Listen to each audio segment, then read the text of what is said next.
Okay, we're back to John chapter 1. Today we'll look at verses 23, 24, and 25. It says the interrogation of John is continuing here. He said, they asked him who he was. He says, "I am the voice of one crying in the wilderness, make straight the way of the Lord."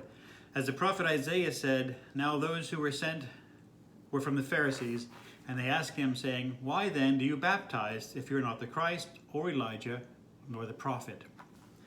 So when they asked him to tell who he was, he didn't hesitate. He said, "I am the voice of one crying in the wilderness." And then he tells them what to do: make straight the way of the Lord, as the prophet Isaiah said. He is that person who comes from the wilderness and says, make way the straight of the Lord. Like, make straight the way of the Lord. You'll get ready for the Lord. He's coming, as Isaiah had prophesied. So John is quoting Isaiah 40, verse 3, to them by way of answering their question. And by using this particular verse, he's doing something interesting. Right? He's boldly telling them who he is. I am the one who comes to tell you, get ready.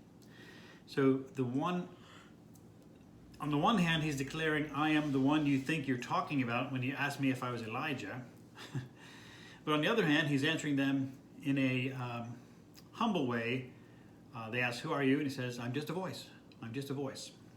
So don't look at me. I'm just a voice crying in the wilderness. Don't look at me. Look at the one I'm proclaiming instead.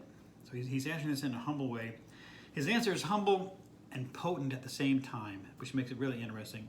As he tells them, I am a voice in the wilderness, not in the city, not in the place where all the action is, not in an important place, just in the wilderness. I'm a voice, though, a voice with something very important to say, something everyone has to hear. Even you priests, you scribes, you Pharisees, get ready, because the Lord is coming. And he's almost here. Get ready. He's coming, and he has real authority, so get ready. In verse 24, it says, now those who were sent were from the Pharisees. They were from the Pharisees, who were the most strict sect of religion among the Jews. These guys were very zealous of the traditions and the elders. They professed that they had an expectation of the Messiah. They believed he was about to come. They were famous in the nation for their Bible knowledge and their learning, as well as for their devotion and their holiness. The Pharisees were pretty much the main guys of the day as far as religious influence went. They were like the main group. They were the smart ones, the ones who knew the Bible, the ones who were considered experts in God and the law. They were the holy ones, the sanctified ones, right? They're the ones who everybody looked up to as religious leaders. Could some of us be in this category today? You know, religious leaders who receive honor from men and are treated as if they're important. And they're proud maybe to be higher up than other people. I don't think these guys would have liked John at all. You know, the Pharisees enjoyed a high level of respect among the Jewish people of that day, and the Pharisees were proud of their own righteousness. They were proud of their expertise in religion. They were just proud of being the most religious ones. The proud men tend to dislike humble men very much, because they take away the basis on which pride stands. And John was like this. If you're around John, you know, if you had any basis to be proud, John just tore that out from under you, right? We're told that they were from the Pharisees, and this is an important point to help us understand the next question that they're going to ask John the Baptist. The next question is in verse 25, and they ask him, saying, why then do you baptize if you're not the Christ, nor Elijah, nor the prophet? See, the Pharisees were the ones who would have had the authority to determine if a thing was from God or not.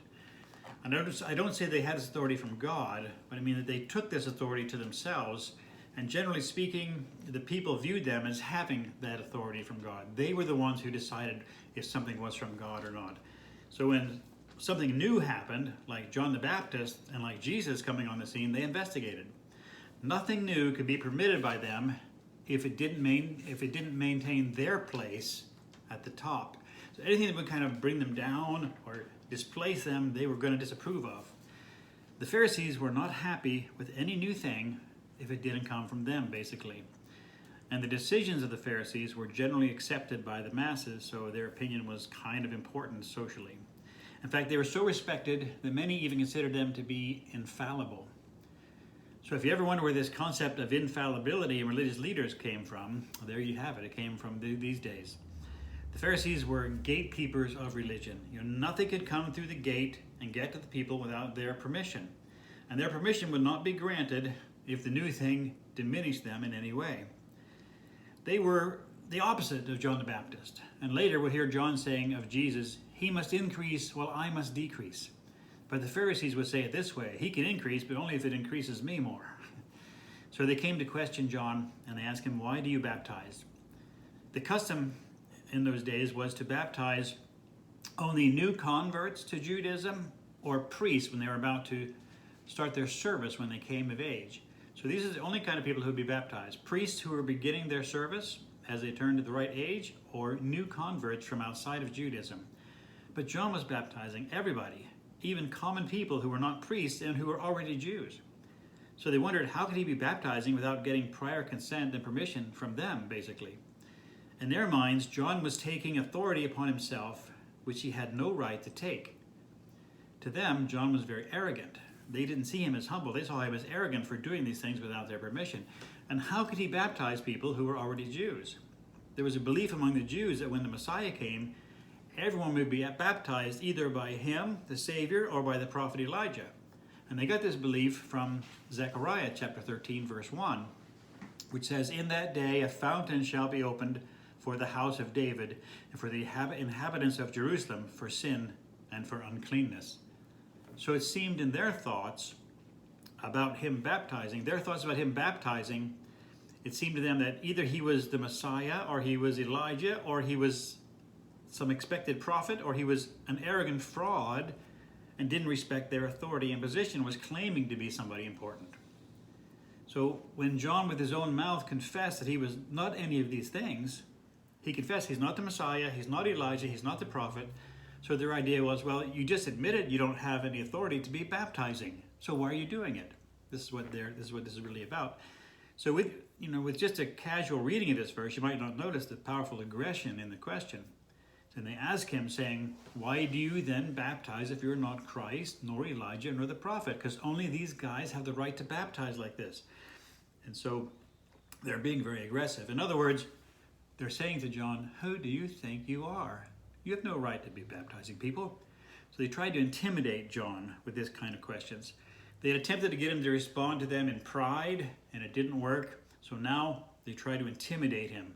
But this, if you know John, that also didn't work. We'll continue it more next time.